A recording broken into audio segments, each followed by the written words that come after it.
آج ویو 360 میں عالمی فوجی اخراجات 20 کھرب ڈالر سے تجاوز کر گئے. صرف 5 ملک 60% سے زیادہ اخراجات کے ذمہ دار. پاکستان کے پولیو فری ملک بننے کا خواب ایک نیا کیس سامنے آنے سے ٹوٹ گیا. تقریباً 3 لاکھ بچے جو ہیں وہ ہر ماہ نئے اس پروگرام میں ایڈ ہوتے ہیں جو نئی پیدائشیں ہوتی ہیں. اور آپ کو لیے چلیں گے اندرون شہر لاہور اور جانیں گے لاہوریوں میں سحری کے لیے کون سے پکوان مقبول ہیں. آج ہمارا موڈ بنا کہ یہ جو ہے نا گوسیا کے چنے یہ ہم ٹرائی کریں.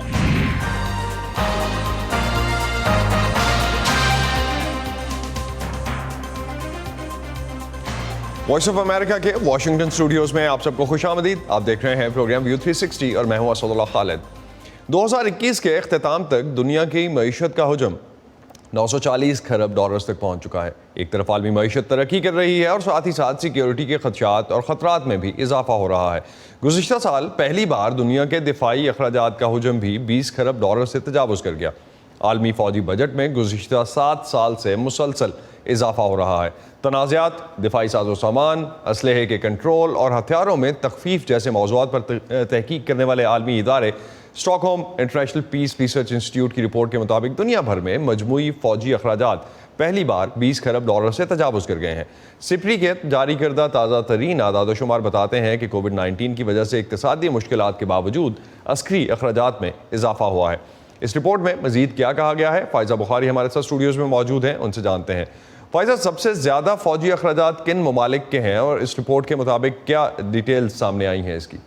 جی سد، پہلے میں یہ واضح کرنا چاہوں گی کہ اگر مہنگائی میں اضافے کی شرح کو مد نظر رکھ کر بات کی جائے تو عالمی جی ڈی پی سے فوجی اخراجات کے حصے میں 0.1% کی کمی نظر آتی ہے. یعنی 2019 میں یہ 2.3% سے کم ہو کر گزشتہ سال 2.2% ہو گیا. لیکن مہنگائی کی شرح نکال کر صرف اعداد و شمار کو دیکھا جائے تو پچھلے سال کی نسبت عالمی فوجی اخراجات میں 6% سے زیادہ اضافہ ہوا. اس رپورٹ کے مطابق فوجی اخراجات کرنے والے سب سے بڑے 5 ممالک میں امریکہ، چین، بھارت، برطانیہ اور روس شامل ہیں، جو کل عالمی فوجی اخراجات کا 62% خرچ کر رہے ہیں. 2021 میں امریکہ کا کل فوجی بجٹ 8 کھرب ڈالر سے زیادہ رہا، جو عالمی اخراجات کا 38% ہے. 2020 کے مقابلے میں تو 1.4% کم ہے، لیکن عالمی سطح پر اب بھی یہ سب سے زیادہ ہے. چین 2 کھرب 93 ارب ڈالر کے فوجی بجٹ کے ساتھ دوسرے اور بھارت 76 ارب ڈالر سے زائد کے ساتھ تیسرے نمبر پر ہے. برطانیہ چوتھے اور روس 5ویں نمبر پر ہے. اسد، امریکہ نے فوجی ساز و سامان کے حصول پر اخراجات کم کر کے نئی ٹیکنالوجی کی ریسرچ اور ڈیولپمنٹ کی فنڈنگ میں اضافہ کیا ہے. فائزہ، اس فہرست میں اگر آپ نے جس طرح سے بھی بتایا کہ اتنے ممالک اور اس طرح کے بجٹس اوورال ان کے سامنے آئے ہیں، تو پاکستان کہاں پہ کھڑا ہے؟ اس کا بھی ذکر ہے کوئی؟ جی بالکل اسد، فوجی اخراجات کی اس عالمی درجہ بندی میں پاکستان کا 23واں نمبر ہے، جبکہ 2020 میں پاکستان کا 22واں نمبر تھا. گزشتہ سال پاکستان کے کل فوجی اخراجات 11 ارب 30 کروڑ ڈالر رہے، جن میں 2020 کی نسبت 0.7% کمی واقع ہوئی. گزشتہ سال پاکستان کے فوجی اخراجات کل عالمی اخراجات کا 0.5% تھے، لیکن اگر بھارت کی بات کی جائے تو 2020 کی نسبت اس کے فوجی بجٹ میں 0.9 یعنی تقریباً 1% کا اضافہ ہوا، جو مجموعی عالمی فوجی اخراجات کا 3.6% بنتا ہے. رپورٹ کے مطابق اس اضافے کی وجہ بھارت کی چین اور پاکستان کے ساتھ سرحدی تناؤ اور جھڑپیں ہیں. اپنی مسلح افواج کو جدید بنانے اور اسلحے کی تیاری میں خود انحصاری بڑھانے کو بھارت نے اپنی فوجی ترجیحات کا حصہ بنایا ہے. اس رپورٹ کے مطابق گزشتہ سال سعودی عرب کا فوجی بجٹ 55 ارب 60 کروڑ رہا، جو 2020 سے 17% کم تھا. اس کی ایک وجہ تیل کی قیمتوں میں کمی بتائی جاتی ہے، جس نے ملک کی معیشت پر دباؤ کو بڑھایا. دوسری جانب 2021 میں ایران کا دفاعی بجٹ 4 سالوں میں پہلی بار اضافے کے بعد 24 ارب 60 کروڑ تک جا پہنچا، جس کی اہم وجہ امریکہ اور اسرائیل کے ساتھ تعلقات میں تناؤ میں اضافہ تھا. جی اسد. تھینک یو فائزہ، آپ نے سپری کی جو رپورٹ آئی اس حوالے سے ہمیں ڈیٹیلز بتائیں. سپری کے senior research fellow doctor Diego da Silva کے مطابق اکثر لوگ فوجی اخراجات کو صرف ہتھیاروں کی خریداری یا ان سے جڑے اخراجات سے جوڑ دیتے ہیں، لیکن ان اخراجات میں کچھ اور شعبے بھی شامل ہیں. فوجی اخراجات صرف ہتھیاروں پر ہونے والا خرچ نہیں ہیں،